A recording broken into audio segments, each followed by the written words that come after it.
રાધે જય સિયારામ. આપણે શ્રી શ્રી ગયા પ્રસાદ પંડિતજી મહારાજનું ચરિત્ર ચાલે છે. હા ગયા પ્રસાદ પંડિતજીના ચરિત્રમાં આગળ વધીએ તો કાલે આપણે જોયું કે 5-6 બાળકો વ્રજમાં ભેગા થાય એટલે એમાં એક કાનુડો અવશ્ય છે અને એક રાધા અવશ્ય છે, એવું ઈ કહેતા. હવે ગયા પ્રસાદ પંડિતજી છે ને, એને રાતે પણ કાનુડો ક્યારેક હેરાન કરતો. હા રાત્રે ક્યારેક એ સુતા હોય ને તો સુતા સુતા ગયા પ્રસાદ પંડિતજી શું બોલે, મોહી સોઈ જાને દે, ઉદ્યમ મતી કરે, મતલબ મને સુવા દે, તોફાન ન કર. અરે કાનુડા તોફાન ન કર, આવો અવાજ આવે. હા એટલે આજુબાજુમાં જે સેવકો સુતા હોય ને, એ સુતેલા સેવકો જોવે ને તો ગયા પ્રસાદ પંડિતજી હાથ હલાવી હલાવીને બોલતા હોય, મને સુવા દે, તું તોફાન ન કર કૃષ્ણ, તોફાન ન કર, મને સુવા દે, એવું બોલતા હોય. હા એનો અર્થ ઈ થયો કે કાનુડો જેની પાછળ પડે છે ને એને રાત્રે પણ સુવા દેતો નથી. વાહ વાહ. એ રાત્રે પણ એના તોફાન ચાલુ હોય અનવરત. જેને અનુભૂતિ થઈ ગઈ ને એને એવો અનુભવ થાય છે કે 24 કલાક કાનુડો મારા ભેગો છે. હા 24 કલાક કાનુડો મારા ભેગો છે એવો એને અનુભવ થાય છે અને નિશ્ચિત રૂપે થાય છે. હા એમાં કોઈ એટલે કોઈ શંકા નથી.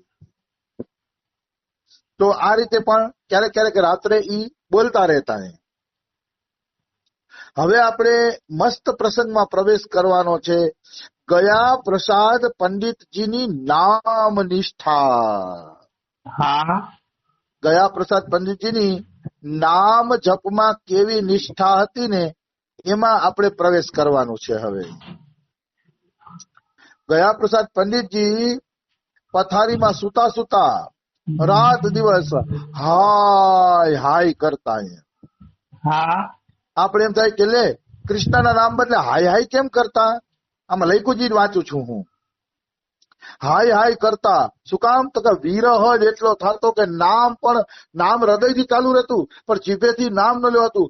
હા હાય એટલો વિરહ થતો કે હૃદયથી નામ ચાલુ હોય પણ જીભથી લેવાતું નહીં, એવું થતું ક્યારેક. હા હાય હાય વિરહની અંદર કરતા. અને કેટલા દિવસો સુધી નીંદર તો એને આવતી જ નહીં.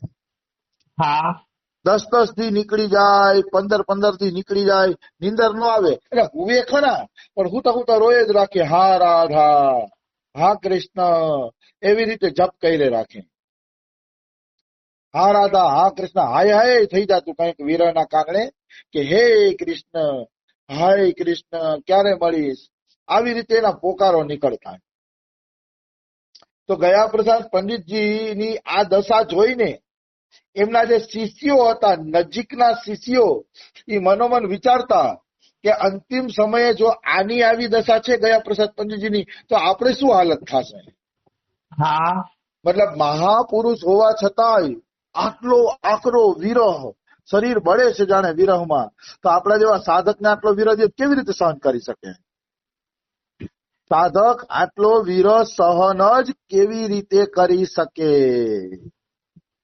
કઠિન છે ને હા આટલો વિરહ સહન કરવો. એટલે કે છે કે સાધકને જો કે આટલો વિરહ આપે નહીં હો ભગવાન. જેના દ્વારા શિક્ષા દેવાની હોય ને જગતને, એને જ આટલો વિરહ આપે. સાધકને વિરહ આપે ને તો શરીર નીચવાઈ જાય, ફાટી જાય, હા શરીર નો ટકે. કારણ કે સાધારણ સાધક આટલો વિરહ સહન કરી જ ન શકે, એની શક્તિ જ નથી. બિલકુલ. આ આધ્યાત્મિક જે સ્થિતિ છે ને એ સ્થિતિ પચાવવા માટે પણ એક શક્તિ જોઈ છે. હા એ શક્તિ વગર કોઈ પણ વ્યક્તિ આટલો વિરહ સહન કરી શકતો નથી. આ તો નિશ્ચિત વાત છે, એમાં કોઈ એટલે કોઈ શંકા નથી. આવી વસ્તુ છે. તો ઘણા નિકટના લોકો, નિકટના શિષ્યો પ્રાર્થના કરતા કે અજી आप बहु देर तक जगे हैं, थोड़ी देर सोई ले, आपकी व्याकुलता में कछु राहत मिल जाएगी. આજુબાજુ વાળા ભક્તો હોય ને ઈ એમ બોલતા ત્યારે તમે ઘણા દિવસ ત્યાં જાગો છો, થોડી વાર નિંદ્રા કરી લ્યો તો તમને તમારી વ્યાકુળતામાં થોડીક રાહત મળી જશે. હા અમારા સદગુરુદેવ ભગવાન પણ કહેતા હતા કે આ વિરહની જલન સહન કરવી ને એટલી હેલી નથી. કે એકવાર મેં રાધા રાણીને પ્રાર્થના કરી હતી કે તારા વિરહની એક ઝલક દેખાડ, એવી ઝલક દેખાડ કે મારે વિરહની ઝલક જોવી છે. હા તો અમારા બાબા કે 5 મિનિટ રાધા રાણીએ ઝલક આપી હતી રાતે મને. 5 મિનિટ હૃદય એટલું શુષ્ક થઈ ગયું ને કે હું રાધા રાણી પ્રાર્થના કરતો કે હે રાધા રાણી, મને નીંદર આવી જાય, નીંદર નહીં આવે ને તો મારા પ્રાણ નીકળી જશે. હા નીંદર નહીં આવે તો પ્રાણ નીકળી જશે, એવો વિરહ દીધો. 5 મિનિટમાં તો બાબા કે એવું થાકી ગયો, પછી કોઈ દી એવો વિરહ માગ્યો નથી. હા પછી ક્યારે મારા બાબા, કારણ કે એ વિરહ સહન કરી જ ન શકે જીવ, એવો દિવ્ય વિરહ હોય. આખું જગત એમાં સુનસાન થઈ જાય. ચૈતન્ય મહાપ્રભુ એમ કહે છે કે ગોવિંદના વિરહમાં મારા માટે આખું જગત શૂન્ય છે.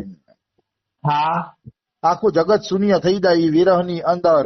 એવો તાપ હોય છે એ વિરહની અંદર, બધા એ સહન નથી કરી શકતા. હા એને સહન કરવા માટે પણ એક કલેજું જોઈએ. તો આ રીતે ઘણા દિવસો ગયા પ્રસાદ પંડિતજીને રોતા રોતા વીતી ગયા. આવી વસ્તુ છે. બધા કહેતા ગયા પ્રસાદજીને તમે સુઈ જાઓ, થોડીક નિંદર કરી લ્યો, પણ હવે એના નિંદર ન થાય તો બિચારા શું કરે. હા એક વાર તો બધા હાથ જોડીને પ્રાર્થના કરે છે કે તમે સુઈ જાઓ, આરામ કરી લ્યો, તમારા વિરહમાં રાહત થશે, પ્રાર્થના કરે છે. ત્યારે એને કીધું, ભૈયાઓ मैं कैसे सोऊं, ये श्री नाम जप मेरो ऐसे पीछे पड़ी गयो है कि एक क्षण હું બંધ નાઈ है. વાહ કે મારે સુવું કેવી રીતે, કે આ નામ જપ મારી પાછળ એવું પડી ગયું છે કે એક ક્ષણ માટે પણ નામ જપ બંધ થતું નથી. એક ક્ષણ માટે બંધ નથી થતું. એ બંધ થાય તો હું શું નહીં, કે મશીનની જેમ નામજપ ચાલુ જ છે કે બંધ જ નથી થતું, તો હું કઈ રીતે સુઈ શકું. કે હા નિરંતર મોકું પકડે હી રહે હે. આ નામજપ નિરંતર મને પકડી જ રાખે છે, નિરંતર પકડી જ રાખે છે, છોડતું જ નથી. કે फिर भलो अब तुम ही बताओ मैं कैसे सोऊं. ये बंद હોય તબ તો નીંદ આવે, અન્યથા તો નીંદ कैसे આવે.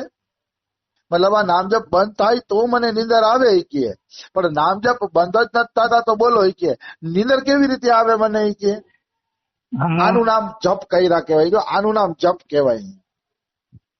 આપણે તો શું જપ કરવાના છીએ. અરે જપ એવી રીતે કરો કે સુતા સુતા તમારા મોઢામાંથી જપ નીકળે, એનું નામ જપ કહેવાય. હા હાલો કલાક એક કર્યું, 2 કલાક કર્યું, પછી આખો દી એ સંસારી મોજ મસ્તીમાં, સંસારી વાતોમાં, ગપ્પા મારવામાં સમય પસાર કરતા હોય. એ કઈ ભજન થોડું છે. ના એ ભજન નથી. શરૂઆત જરૂર છે ભજનની, એમ કહી શકી ભજનની શરૂઆત છે, પણ ભજન ઈ નથી. ભજન તો એને કહેવાય કે પ્રિયતમ પ્રભુનું નામ એક ક્ષણ માટે પણ આપણા મુખારવિંદમાંથી બંધ ન થાય, હા એને ભજન કહેવાય. આપણે જે કરીને એ તો અભ્યાસ કહેવાય, ભજન નો કહેવાય. અમારા બાબા એમ કહે છે ભજન તો અનવરત ચાલતું રહીએ, ભજન ક્યારેય અટકે નહીં, હા એને ભજન કહેવાય. અને સંસારની આસક્તિ છોડ્યા વગર આવું અનન્ય ભજન થતું નથી. કાલે અમારા બાબા એક બહુ સારી વાત કરી. કે અમારા બાબા કે જેને મનમાંથી આસક્તિ નીકળી ગઈ એ જ સાચો વૈરાગી છે. સંન્યાસી વૈરાગી છે એવું નહીં, ગ્રહસ્થ વૈરાગી છે નહીં એવું નહીં. જેના મનમાંથી આસક્તિ નીકળી ગઈ એ સાચો વૈરાગી છે. હા એટલે સાચો વૈરાગી કહેવાય. પણ અમારા બાબાએ એક વાત બહુ સરસ પાછળથી કરી કે જેને સાચો વૈરાગ્ય થઈ ગયો ને એ સંસારમાં રહી જ નહીં શકે. બાબા કે બિલકુલ એ પણ સાચી વાત છે. ભલે ઘણા એમ કે ને કે ઘરમાં રહીને અમને વૈરાગ્ય થઈ ગયો, થઈ જ ગયો હોય, જરૂર થઈ ગયો હોય. ઘરમાં રહીને વૈરાગ્ય જરૂર થઈ જ ગયો હોય, પણ બાબા કે જેને એવો વૈરાગ્ય થઈ ગયો છે ને એ ઘરમાં રહી જ નહીં શકે. એનું મન તો ધામ જવા માટે તડપશે કે હું ધામમાં જાઉં, સંતોનો સંગ કરું, ભક્તોનો સંગ કરું, નિરંતર કથા કીર્તનમાં ડૂબેલો રહું. જેને વૈરાગ્ય લાગ્યો ને એને આવા જ વિચારો આવશે.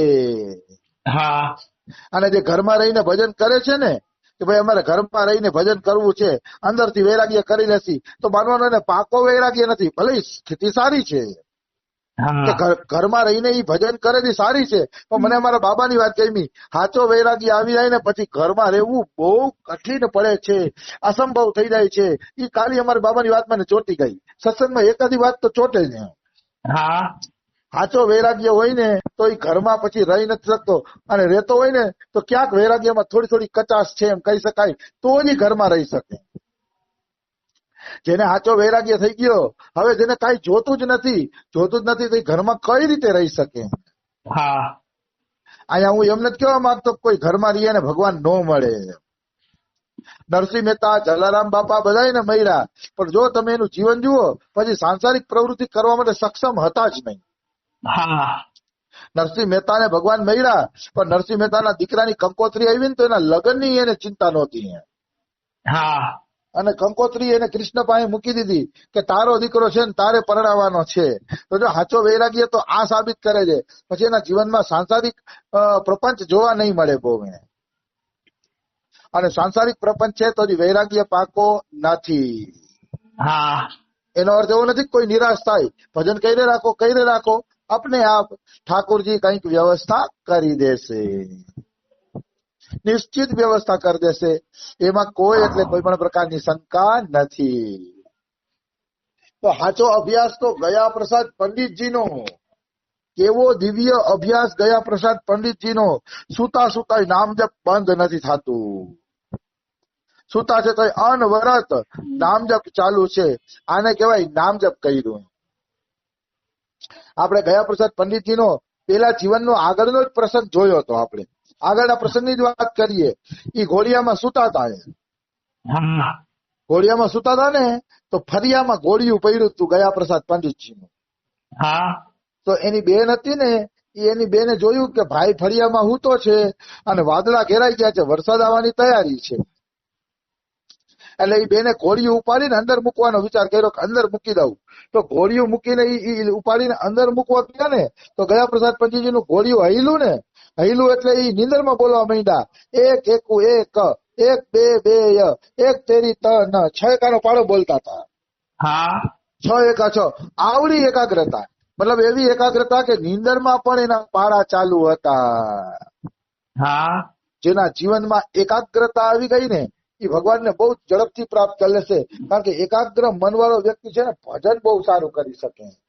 હા જેનું મન, ઘણા બહેનોનો એવો એકાગ્ર ભાવ હોય, રસોઈ બહુ સારી કરી લઈએ તો રસોઈ કરતી કેવું મન એકાગ્ર હોય કે મીઠું મરચું વધુ ના પડી જાય. હા